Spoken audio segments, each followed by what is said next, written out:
All right, welcome back. Let's turn our attention now to the inflammatory disorders. Dermatitis or eczema is the most common. There are various types of dermatitis, generally characterized by itching and lesions within distinct borders. I have a couple of pictures coming up to show you, as well as epidermal changes. And chronic eczema is noted as thickened, leathery, and hyperpigmented skin from recurrent irritation and scratching. Allergic contact dermatitis is a common form of T-cell mediated or delayed hypersensitivity. So we're talking about a type 4 hypersensitivity. The allergen comes into contact with the skin and binds to a carrier protein to form sensitizing antigen. And this is where the Langerhans cell that we talked about earlier in this slide or this series processes that antigen and then carries it to the T cells as like a presenting antigen, which then sensitizes it to that antigen. The clinical manifestations: redness, swelling, itching, and vesicular lesions. Treatment: removal of the allergen. When I'm looking at an allergic contact dermatitis, I'm typically asking myself, are there any new soaps, new perfumes, new lotions, new pets, new plants, any recent travel, any outside exposure, whatnot. Because the idea is you want to remove that triggering agent, that allergen, and then administer topical or systemic steroids depending on the degree of involvement and other symptomatic treatments. And these two pictures here show what allergic contact dermatitis looks like. If you'll see in the top picture, there is kind of a linear area of vesicular lesions and then a more pronounced on a different part of the body. And I assume that's a different patient on the bottom slide. Now, irritant contact dermatitis, it's non-immunologic inflammation of the skin. So there's not an immune response going on. Chemical irritation from acids or prolonged exposure to irritating substances, so like chemical exposure.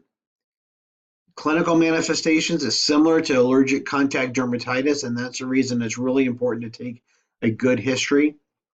And once again, the treatment as it aimed at removing the source of the irritation, and then use of topical agents, either corticosteroids, as well as petroleum-based emollients and non-irritating soaps.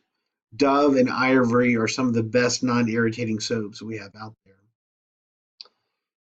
And then there's atopic dermatitis, which is also called allergic dermatitis. It's common in infancy and childhood. It does last sometimes into adult life. And is associated with a family history of allergies, hay fever, elevated immunoglobulin E. And remember that immunoglobulin E would typically be elevated with an allergic response and increased histamine sensitivity. Stasis dermatitis occurs in the legs as a result of venous stasis, or that pooling of blood, edema, and vascular trauma. The sequence of events is typically there is trauma, which leads to edema, erythema, pruritus, scaling, petechiae, then hyperpigmentation, and eventually ulcerations. And so when we go to treat this, we're looking at elevating the leg as much as possible, avoid wearing tight clothes and standing for long periods of time. If there's concomitant infections, we're looking at administering antibiotics. One of the concerns is there stasis dermatitis, or is this a vasculitis or a cellulitis? Those are typically the top three diseases on our differential. And chronic lesions with ulceration, we'll often apply moist dressings, external compression garments, and in severe cases, looking at vein ablation surgery. This picture here shows the stasis dermatitis. That's the lower extremity right above the ankle, just like this is the lateral aspect. And you can see a little bit of the hyperpigmentation as well as the micropetechiae. And right about here looks like there is the beginning um, of an ulceration. And it's hard to tell in my picture, but I would classify that at least as a stage 2, that ulceration in the setting of stasis dermatitis. Then we have seborrheic dermatitis, which is that chronic skin inflammation, typically involving the scalp, the eyebrows, the eyelids, the nasolabial folds, the armpits or the axilla, the chest, the back. It's also characterized by periods of remissions and exacerbations. Seen throughout the lifespan, and in infants, we call this the cradle cap. In clinical manifestations, greasy, scaly, white, or yellowish plaques. Treatment.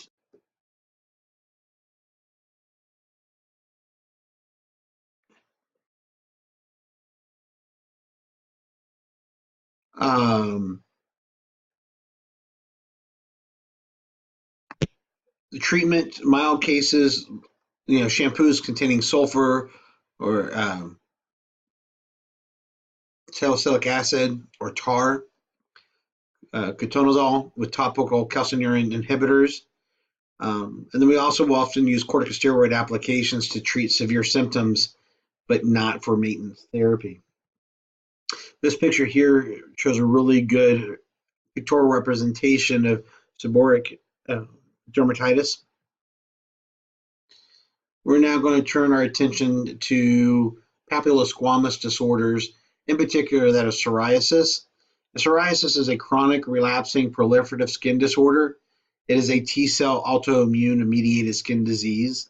Manifestations: scaly, thick, silvery, and elevated lesions, usually on the scalp and the elbows or knees. Dermal and epidermal thickening is evident. Epidermal turnover goes from 26 to 30 days down to 3 to 4 days. And what's happening is the cells do not have time to mature or keratinize. This picture here is that of psoriasis continued. Psoriasis, plaque psoriasis is most common. Inverse psoriasis is rare. Guttate psoriasis is more common in children. And pustular psoriasis develops pus. Now, there is a concept called erythrodermic psoriasis, and it's an exfoliative dermatitis characterized by red, widespread scaling lesions. And if you were to see something like this on a test, the way to remember is that erythrodermic, so erythro meaning red, and then dermic meaning skin, psoriasis. And then there's systemic complications, can lead to arthritis as well as cardiovascular disease. So it's not benign. Treatment for psoriasis: maintain skin moisture and reduce itching. Mild lesions, apply emollients and keratolytic agents, as well as corticosteroids. If there are moderate lesions, utilizing ultraviolet B light, tar preparations, or a combination. And sometimes we'll also administer methotrexate, cyclosporin A, and acitretin.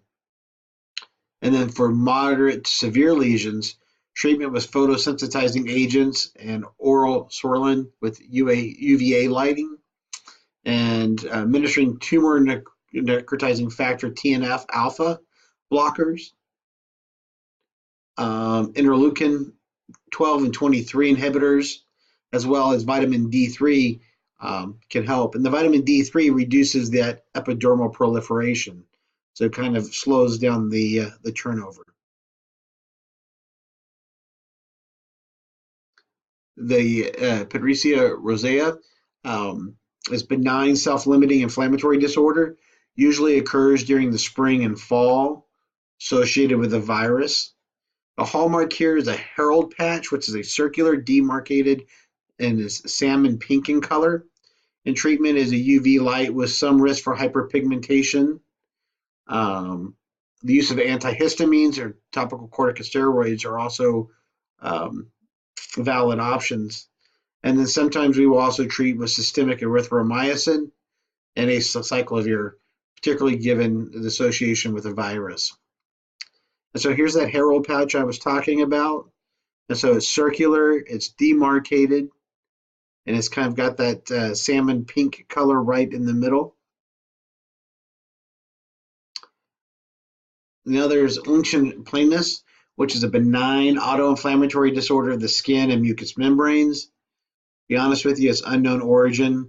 The involvement of T cells and adhesion molecules, as well as inflammatory cytokines and antigen presenting cells, is what we understand about this disorder. Lesions, they're non-scaling, papular, violet colored with itching on the wrist and ankles, the lower legs, and the genitalia. And this is what Lynchian planus looks like.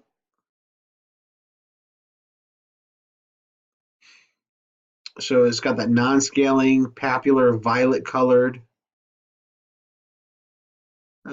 This looks like to me is on a wrist. It can be on the ankle, it can be on the lower legs, as well as the genitalia. So treatment, topical, steroids. Sometimes we'll do intralesional steroids, so injecting that lesion with actual steroids, or systemic corticosteroids. Second line treatment for resistant Lynchian planus. Systemic acitretin with or without adjuvant light therapy. Antihistamines for itching. I tell people to, particularly students, find one antihistamine you like and stick with it. I typically recommend a non-sedating antihistamine. That's going to help improve adherence. Topical or systemic corticosteroids to control the inflammation. Sometimes we'll do burst therapy of steroids to treat severe oral lesions, or if the Lynchian planus involves 3 or more nails. The potent topical steroids, topical retinoids, and systemic glucocorticoids to treat mucous membrane lesions. So sometimes this will involve the mucous membranes. And now we turn our attention to the garden variety acne, or acne vulgaris. It's an inflammatory disease of the pilosebaceous follicles, and it causes hypertrophy of the sebaceous glands, as well as the telangiectasia, and is common during adolescence. Acne rosacea is a skin inflammation of middle-aged adults. Now, these lesions are erythrometalgia and genetic, and so basically they're going to be the red streaks. They're the papular pustular, so they have some pus in it. And ocular, associated with chronic inappropriate vasodilation, resulting in flushing and sensitivity to the sun. And the treatment, the photoprotections, including the use of high grade sunscreen, topical metronidazole, azelaic acid, and oral drugs such as the tetracyclines can be used. And then sometimes surgical excision, particularly if we're looking at that nose, that chronic rhinophemia, which is that chronic bulbous appearance of the nose, or this time of year, the Rudolph red nose appearance. Surgical excision is sometimes an option. And then we have the lupus erythematosus. It's an inflammatory autoimmune systemic disease. We're talking more about the cutaneous manifestations. And there's two types, the skin, which is discoid, or systemic.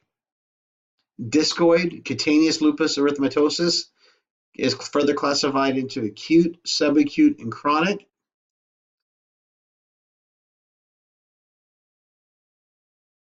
Restricted to the skin, there is some component of photosensitivity. One of the hallmarks is that butterfly pattern over the nose and the cheeks. It can lead to systemic lupus erythematosus. And so this is a picture of the discoid or cutaneous lupus erythematosus right here. And pathologically, what's going on is the altered immune response with development of self-reactive T and B cells, and decreased number of regulatory T cells, and increased pro-inflammatory cytokines. Tissue damage caused by autoantibodies and immune complexes. And our treatment is that of sunscreen and sun protection, and direct sun exposure initiates and can also exacerbate the lesion. So getting plenty of coverage with sunscreen, also long shirts and long pants, topical steroids, calcineurin inhibitors, anti-malaria drugs, particularly a hydroxychloroquine sulfate, and immunosuppressant agents. Vestibular disorders. These diseases that have different causes and clinical courses but share the common characteristic of A, vesicle, or B, blister formation, phygmus, as well as erythema multiforme. Phygmus is a rare autoimmune chronic blister-forming disease of the skin and oral mucous membranes. I'll be honest, in the near 20 years I've been in practice as a nurse and as a nurse practitioner, I have not seen that. But blisters form in the deep and superficial layers of the epidermis, and this is an autoimmune disease caused by circulating immunoglobulin G antibodies, autoantibodies. And the antibodies are directed against the cell surface adhesion molecule, the desmoglin, and the epidermis. Vagularis is the most common. The folliculitis is a milder form. The erythematosus is a subset. Most severe form is the phygmus, the paraneoplastic phygmus, and then the most benign form is the IgA phygmus as well. This is diagnosed with tissue biopsy, and it referral to dermatology is warranted. Treatment often is systemic corticosteroids in combination with adjuvant immunosuppressive agents, and these are difficult cases. Sometimes these folks need adjuvant protein A immunoabsorption intravenous immunoglobulins. Sometimes they need plasmapheresis where we're actually exchanging. And sometimes the use of anti-CD20 monoclonal antibody therapy is warranted. Bullous phygmoid is a more benign disease than the previous. The IgG and IgE is bound with blistering of the subepidermal skin layer, and the subepidermal blistering and eosinophilias distinguish the phygmoid from the phygmus. Treatment, Atarax, hydroxyzine for the itching. Other antihistamines can also be used. Topical or systemic steroids, adjuvant immunosuppressive drugs, and relapse may occur with the discontinuation of treatment. And this is something that I, once again, would refer to dermatology. So this picture here is the bullous phygmoid, and you can see the bulli. And I don't know about you, but that certainly looks like it would be irritating and uncomfortable. What you may see, and I have actually seen quite a few cases, is this erythema multiforme. It's acute recurring disorder of the skin and mucous membranes associated with allergic or toxic reactions to drugs or microorganisms. And it's caused by immune complexes formed and deposited around the dermal blood vessels, the basement membranes, as well as the continuocytes. And with erythema multiforme, the hallmark lesion is a bullseye or a target lesion, and that's further described as a erythematosus region surrounded by rings of alternating edema and inflammation. It really looks like a bullseye if you're playing darts. And this is an up close and personal picture of erythema multiforme. I would call your attention more to the outside. It looks like the flash was engaged, and so some of this is distorted. But you can see, like down here, this bullseye appearance. It's the redden. You've got that localized edema. Erosions and crust are formed when the lesions rupture, and it will affect the mouth, the upper and lower airways, the esophagus, the conjunctiva, as well as the urethra. Now, mild cases are typically self-limiting. Antiviral prophylaxis is often used. Fluid and electrolyte balance, particularly if it involves the oral airways, because they're not going to want to eat or drink. So considering how are we maintaining nourishment and hydration. And then for like mucous membranes involvement, a bland diet, warm saline eye washes, topical anesthetics, and the corticosteroid use.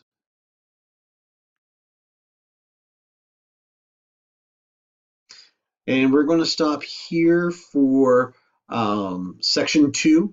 If you have any questions, feel free to reach out to me and we will talk soon. Have a great day.